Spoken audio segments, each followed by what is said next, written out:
Welcome to the Pink Pill RX podcast, hosted by Katie and Jay Fillmore, where we navigate complex and thought-provoking subjects surrounding women with a focus on education.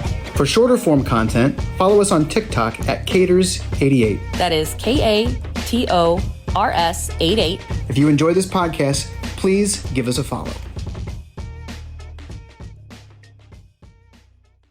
There is a trigger warning on this episode because we do discuss adult themes, including suicide.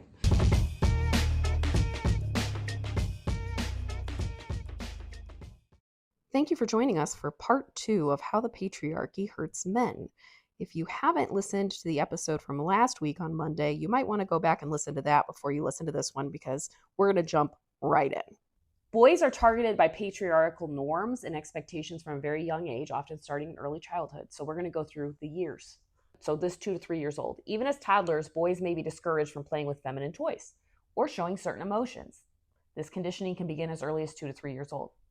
In preschool and elementary years, by ages 4 to 7, many boys are already receiving messages about acting like a man and suppressing emotions. Phrases like "don't cry" or "boys don't cry" become common. Middle childhood, around ages 8 to 12, peer pressure intensifies and boys may face ridicule for expressing vulnerability or engaging in non-masculine activities. Adolescence, teenage years, often bring increased pressure to conform to masculine stereotypes, potentially leading to risk-taking behaviors and further emotional suppression. And we can see that. Risk-taking behaviors being more so in boys than girls. That's why their car insurance is more. Right. The numbers don't lie. Boys learn emotional suppression through this process, where they hide or ignore certain emotions, especially those perceived as weak, like sadness or fear. Redirection. They redirect their emotions. They channel them into more acceptable outlets, such as anger or aggression. So cognitive dissonance can arise, and boys start to internalize these societal expectations. They may experience internal conflict between their genuine feelings and what they believe they should feel. So there's this cognitive dissonance that doesn't fit. Right. And then they develop coping mechanisms. So some boys develop unhealthy coping mechanisms and strategies like substance abuse or risky behaviors to deal with unexpressed emotions. And this emotional disassociation can have long-lasting effects, contributing to mental health issues. Guys are 4 times more likely to commit suicide than girls. Yeah, I think I knew that. Yeah. And although women report being more lonely, men report being more isolated. Interesting. What's that distinction, would you say? Lonely is feeling like you don't have the right people around you to connect with, I feel like. And isolation is I have nobody. I feel like with loneliness, there's hope, and with isolation, there's not. Yeah. Yeah, I feel, yeah. And it's sad because people would say, well, men commit suicide more often because men usually use more lethal methods. But a lot of it ends up being this isolation piece and this suppression of emotions. And there's this, because you suppress the emotions, there's this avoidance and seeking help. Yes, I've experienced that. Yeah, I felt that way. So it leads to this reluctance to seek help during a crisis. Women seek more mental health help than men do. And they're more frequently diagnosed with mental health conditions. The sad thing is that there's a higher percentage of women who die by suicide that had previous contact with mental health services compared to men. So they were trying to get help. There's a more percentage of women trying to get help that end up committing suicide than men. Yeah. The men don't, we don't seek out the help for a number of reasons. One of which, like you mentioned, is avoiding. It's crucial to challenge these harmful norms and provide boys with healthy models of emotional expression and masculinity. So in the end, I just want you to remember that societal norms are what conditioned you to suppress your emotions. And it started at a really young age. Boys don't cry. Be tough. Even what your dad said to you. Remember? Yeah. You tell this story over and over again. Yeah. Can you share it real quick? Yeah, I'll share like it. the Cliff Notes version? Yeah. Would you mind sharing it? Yeah, I was playing with this group of kids in my neighborhood a few blocks away, which I've been doing for a while. And most of them are older than me. Almost all of them are older than me and larger than me. And one day I go over and they're in their garage and they had these like poppers. Like you get them for the 4th of July, little white things with a string, and you throw them down, and they go pow. And I go and I went there and they started throwing them at me, like by my feet and like on my torso and stuff, to the point I was wearing a white shirt and I had like little burn marks on the shirt from them. And so I'm very upset. I leave and I go home and, I tell my parents about it. My dad takes me over there, drives me over there, and has a conversation either with, I think it was with the dad or the stepdad of the boy in question at their house. And I'm feeling like this feels good. I'm being advocated for. And, I feel like I'm, protected. I know these guys are intimidating and older than me and stuff. We get in the car and it's like he's upset with me. And he says, something to the effect of, I'm not always going to be able to fight your battles for you. I went from this place of feeling like my dad's got my back to this place of like, oh, I'm a disappointment. I should have been able to handle this by myself. Should have been tougher. I should have been tougher. Either it shouldn't have bothered me, or I should have been able to, handle my own business. And I was like 11, maybe. I mean, I was 11, and not even in puberty yet, and yeah, it was a really awful feeling of just I'm not how I should be. That's so sad. That story makes me so sad. I want to say, now my dad, he is a silent generation, and his dad was brutal. Yes, good word for it. Brutal to him. My dad does have sensitivity to him. And I think for him to notice anything that resembles sensitivity in me when I was a kid had at times could trigger him, because those were things that his father brutalized in him. Yeah, I think it probably made him feel like you were in danger for being sensitive. Yeah. And so that conversation after that incident, I don't think my dad was speaking necessarily from his truest self. I think he was speaking from a part of himself that was young and that had experienced the brutality from his dad. And maybe he felt like he needed to toughen me up. Maybe that's why he was frustrated. I don't know. And that's just one example of an interaction with my dad, not to by and large color him a certain way, because he's also, a very sensitive and compassionate person. But that is an experience I had with him, and it did shape me. But some of the misconceptions about vulnerability need to be destigmatized. Like vulnerability is a weakness is often a misnomer.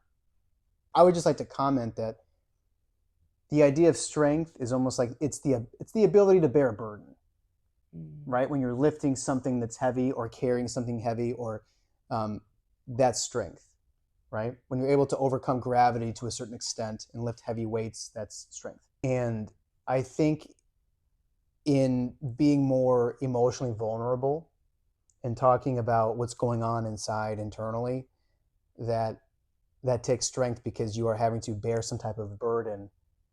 And it's an emotional burden, but you feel emotions. What percent of emotions do you feel in your body versus your mind? Is it 80-20? 80-20, some studies say 70-30, but still it's significant. 80% in your body, 20% in your head. So to bear the emotional burden of putting yourself out there to talk about what's going on in your life and what feelings you have, let's say 70%. That's a lot of strength, and you're bearing 70% of that weight in your body. I mean, it takes a lot of strength physically and emotionally to do that. And so masculinity, if one of the attributes of it is strength, then in being open and vulnerable is a demonstration of strength, because you are bearing some type of burden that is difficult. And in this case, it's actually 70 to 80% actually physically you're bearing it in your body. That's a really good point. That's a beautiful way to look at it. What would be your advice for people who struggle to feel their feelings, who don't even know how to identify how they're feeling? Because you were that way not too long ago. Oh, I'm still totally there. I'm growing in it, and I have a great counselor, but let me think about that for a moment. It's very, very difficult, because I've been so shut off from my emotions for such a long time. And one thing that I'm baby stepping in, I feel like I've gotten to like step one, which is just noticing how my body feels. when I experience something. I might not know what emotion it is, but is there a certain area in my body that I feel it? What does it feel like? Can I describe it? If I can't describe it, can I draw it? Like some type of image. I'm a very image-driven person. So can I draw it? Or can I find something musical, some music that can match it? Or do I notice it inside some type of synesthesia as color? Like, how can I make it concrete in a way? Because emotions are very abstract. I can make it concrete by identifying in my body. I can make it concrete by trying to find a visual representation or an auditory representation or something like that. And that doesn't tell me how I'm feeling. It doesn't say that, oh, I'm feeling sadness with a subset of grief. I can't necessarily do that. But what I can do is describe, oh, in my chest, kind of in my solar plexus, right below my sternum, it feels tight, like like something's being collapsed in on itself. I don't know what that is, but that's what it feels like. Yeah, that's like a great first step. Yeah. Especially for people who say that their only emotion that they actually feel is like anger. But where's that anger showing up in your body? And is it showing up in your body in different places at different times? Because if it is, those are probably different feelings. Right. And so just being curious of what's going on inside is a great first step, instead of like viewing it judgmentally, just being curious. Right. Yeah. Being curious and just observing. You're not drawing conclusions even about how you feel. You're just observing how it's showing up for you physically. And what's interesting about anger, not only that it's a secondary emotion, but anger is a very broad term. Am I feeling rage? Am I feeling frustration? Am I feeling hatred? What type of anger am I feeling? So as it shows up in different parts of my body or different physical sensations, it could be different shades of anger. And different shades of anger could mean something different. Like frustration could feel like injustice, or frustration could feel like I'm having an unmet need. Or if I'm feeling rage, am I feeling rage at a person? Am I feeling rage at a situation? And if so, am I feeling rage at this person because they wronged me? Am I hurt by this person? Am I feeling rage because I feel like something has been taken from me unjustly? And so anger is interesting because it could be covering up a different primary emotion. It could be something in the sadness arena, as an example, or just different shades of anger mean different things. Something that's very helpful, or can be very helpful, is if you Google feeling wheel, and I can link it in the show notes too, but a feeling wheel, because it will take a broader emotion like anger, and then it will divide it up into subcategories so that you can say, okay, yeah, anger, but I feel rage. I don't want to make this just for men only, because women struggle with this too. Women also struggle with not feeling their feelings. Women also struggle with just feeling anger all the time, or rage all the time, or struggle with feeling sadness all the time, or loneliness all the time. And there's other things underneath that are worthy of being explored. Like, your feelings are worthy of being felt and being seen and being witnessed by another person. Here's an example of a feeling wheel, and there's different ones you can Google. So in the inner part of the wheel, you have 8 categories of emotion you might feel: anger, anticipation, happiness, trust, fear, surprise, sadness, disgust. So let's say you're feeling anger. The next layer out in the wheel, as you're going outward in the circle, in angry, you could feel insulted, maybe frustrated, upset, mad, aggressive, or critical. And let's say, maybe I'm feeling frustrated. Well, you go further out, and there's 2 other choices in the umbrella of frustrated. You could feel thwarted, or you could feel annoyed. Maybe you don't feel mad. Maybe you feel angry, but it's really you feel critical. It's a way to narrow down specifically what your emotion is. I think men also struggle with vulnerability because it's unpredictable a little bit. Like what happens when a man is vulnerable? The outcome is unpredictable. Yes, and how a woman's going to respond, or whoever the receiver is going to respond. Yeah, I've heard women's opinion that they love it when their significant other would show emotion and be vulnerable. And I've heard women say they don't like it. Really? Like a man should not cry in front of their kids. I've heard both. I've heard that one less often, but I've heard both. No, I believe that. I think that those women probably were also very conditioned. and feel very uncomfortable, I would be very curious to know who the fathers of those women are. It's an interesting question. But attempting to eliminate the uncertainty that comes with vulnerability totally undermines its essence, because authentic relationships require embracing that discomfort and like emotional risk. Emotional risk, that's a good phrase. Trust and vulnerability develop together, so being vulnerable can actually help build trust in relationships over time. We know this. Oh, yeah, I believe that. Invulnerability doesn't mean oversharing. It doesn't mean like indiscriminately disclosing personal information. It's about meaningful emotional expression in safe spaces. So I think the first step is finding that safe space. That's a good step one. Like, where is your safe space where you can explore this? So here are some practices where masculinity can embrace vulnerability. Great. Concrete steps would Yes. be very, very helpful. So first of all, redefining strength. First, we need to understand that true strength lies in emotional openness, not toughness. Embrace the idea that vulnerability is a pathway to personal growth and connection. The other thing is practicing self-reflection, engaging in journaling or mindfulness to explore your feelings and thoughts. So you don't have to start out by doing it with another person. Your safe space can be a journal. Your safe space can be your own mind and being mindful. Fostering this self-awareness and just like self-acceptance is important. Mm-hmm. Surround yourself with peers who encourage emotional expression and challenge toxic masculinity norms. Opening up gradually, start sharing small feelings or experiences with trusted friends to build this comfort with vulnerability. And the last one that I find so interesting is engaging with art. Use music and literature and other forms of art to explore emotions safely, facilitating deeper discussions about feelings with others.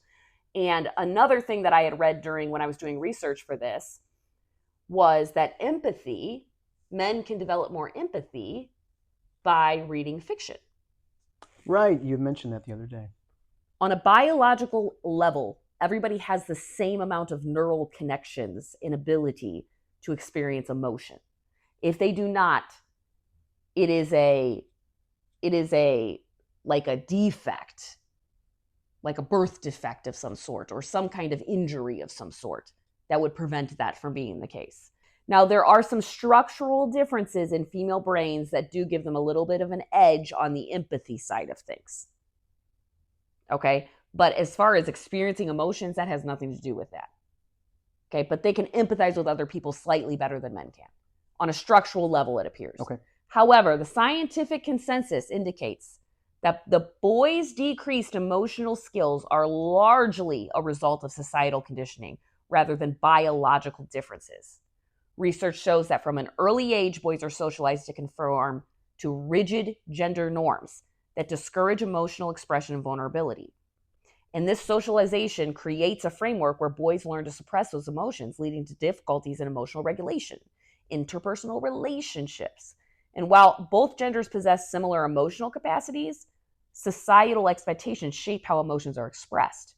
So boys are faced with the pressure to embody traits associated with that traditional masculinity, toughness, stoicism, and that hinders emotional development. So the challenges boys face in emotional expression are primarily influenced by cultural factors rather than inherent biological limitations. Wow. That's a little staggering.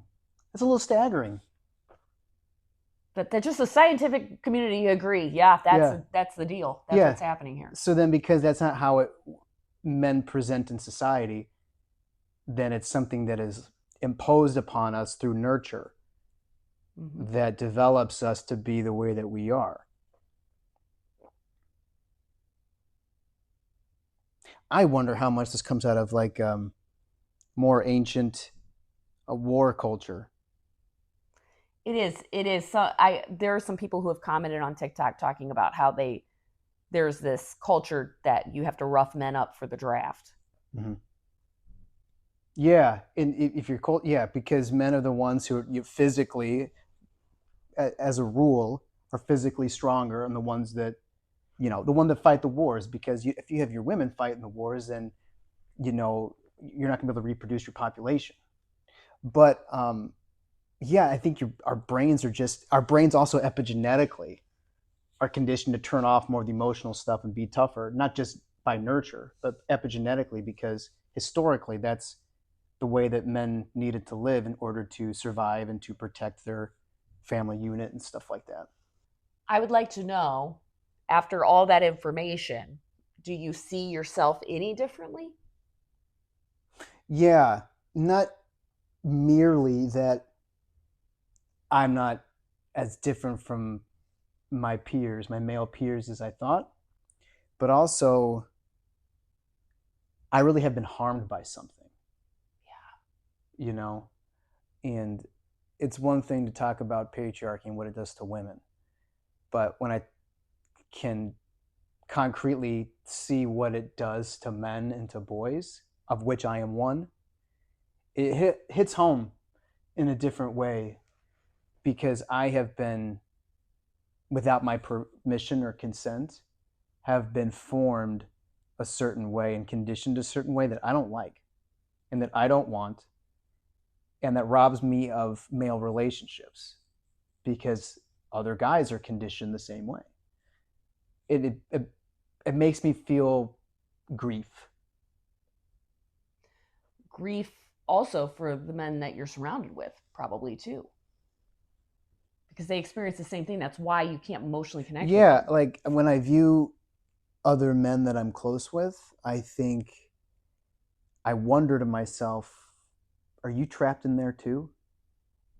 Am I looking at someone that has a part of themselves imprisoned inside too? Science would say so.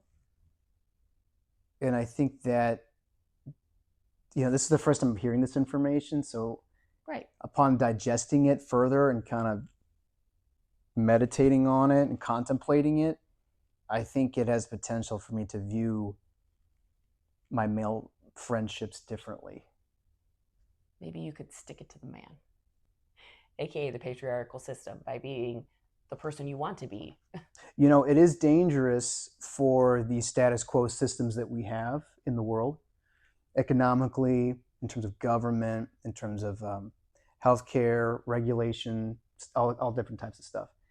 For men to be more in touch with their emotions and to be more emotionally intelligent and to be cooperative, Ooh. that's a dangerous thing for those that have consolidated power. To have men who are cooperative, not merely competitive, and who are able to, with depth, talk about issues in the world and the impacts they have on them and how it affects them and how it affects each other, and to recognize. I think it's a dangerous thing for those that have consolidated power in the top of whatever industry they're in. Yeah, I think about the ages of people who are running this country and how that was a generation that got beat just for the fact that they cried. Yeah, silent generation and boomers. Yeah, like your dad probably received discipline for crying. I am so convinced my dad did. As a girl growing up, I was told, suck it up or stop crying or I'll give you something to cry about. Right. Dry it up. Dry it up. And usually from my dad, which makes me think that he was very uncomfortable with seeing tears. But you're absolutely right. If men start rising emotionally to a more emotionally intelligent level that is beyond just competitiveness or anger, that is dangerous for capitalism. Yeah, not just capitalism, but like the corruption in our democracy, I think is included in that too. To have more empathetic men would be... You're not going to want certain things to stand anymore.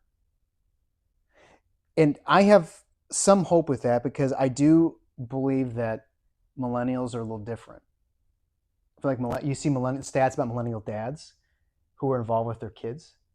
And I think the millennial men are like showing growth and promise in that area that perhaps earlier generations didn't show as much. I appreciate the work that has to have been being done by these millennial dads to be able to be present. I'm excited to see what stats are revealed about the generation that is raised by millennial dads. Because you have them involved, you have them speaking more about emotions and cultivating empathy from the male energy, like cultivating empathy in their children, which is a powerful thing. And there are statistics that show that like the influence of the father in the home has a significant power to it. Like for like an example, just want to know off the top of my head is that if you have, and I'm not advocating for a religion or for church when I'm saying this, I'm just quoting a statistic that if you have 2-parent household, you have the mom goes to church regularly, and the dad does not. The percent of those children that go to church as an adult on their own, it's a minority percentage. I can't remember what it is off the top of my head. We can look it up. But then if you have a 2-parent household and the dad goes regular church attendance, but the mom does not, as an adult, it's like 70-something% of those kids will be regular church attendees. And I only say that to illustrate the influence of the father on the children in this particular context, but it's wider than just that. There is a particular influence that men have over their children that is significant. Pulled it up. Great. If the mother attends services regularly but the father attends irregularly, then a mere 3% of their children will continue on a regular churchgoer basis. However, when a father takes the lead in getting the family to church on Sunday, 44% of the children continue practicing their religion. And that's just one area to illustrate the influence of the father. And so my hope is that with millennial dads being more present with their kids and being more involved and more open with their kids, that we could see some significant positive growth in those kids as we see them grow up and become adults. Thanks for hanging out with us again. Thank you. Hey, thanks for hanging out with me. You're welcome. Thank you for hanging out with me. Thanks for the education too. I hope that you can meditate on that and that you can take that somewhere, because there's nothing else I'd rather you have than a full, whole experience. I kind of feel like I just learned a secret about my gender. I kind of feel like, oh, I know something now. Oh, I feel kind of like, yeah, I see behind the veil a little bit, and maybe I will view my relationships and act differently in act differently in my relationships. So the key to making men feminists, which feminism is not just for women, by the way, but the key to making men feminists is by showing them how patriarchy really F's with them. And you know what? And to draw a parallel, like a previous episode, feminism or feminist is similar to saying Black Lives Matter. A feminist is saying women's lives matter. So you're not anti-men or saying men's lives don't matter, but you're advocating against a system that harms women in particular. But, it harms us too. Spoiler alert. It's not good for anybody. But you know what it is good for? Capitalism. Do you know what it is good for? War. Good for war makes sense. Capitalism, why would that be? The competitiveness. The dog-eat-dog world. Just look at the way that women are treated in those environments. Yeah. You need to be a man. Okay, yeah. Thanks for answering my question. You're welcome. Hey, thanks for letting me answer your questions. You're welcome. Oh. I hope people listening, something was intriguing or it sparked curiosity or you felt affirmed or challenged. Stay educated. Take the pink pill. If you enjoyed this podcast, please give us a follow. For shorter form content, follow us on TikTok at Caters88.